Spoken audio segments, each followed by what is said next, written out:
What it is, folks, Zach with the Lobe Rangers with a question from our audience fresh off the presses.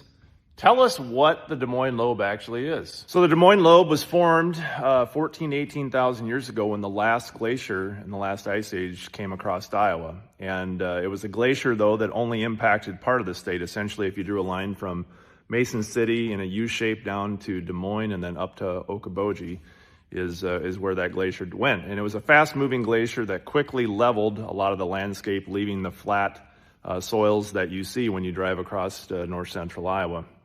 Now, the really great thing about that glacier is it left a lot of glacial till, which allowed us to form some of the richest soils in the world, because the grasslands came up and the swamps that existed here before we settled, and they fixated a lot of carbon out of the atmosphere and pumped it into the ground and created some of the richest black, organic-laden soils in the world that we're lucky enough to farm. Now, the problem with the Des Moines Lobe soils is that they are poorly drained inherently on their own, and so 100 years ago, in order to be able to farm them, the pioneers had to create drainage districts and ditches and insert tile drainage to make it farmable. And that's a little bit about the history of the Des Moines Lobe. So most importantly, why we call ourselves the Lobe Rangers is that all three of us farm on the Des Moines Lobe. So the more you know.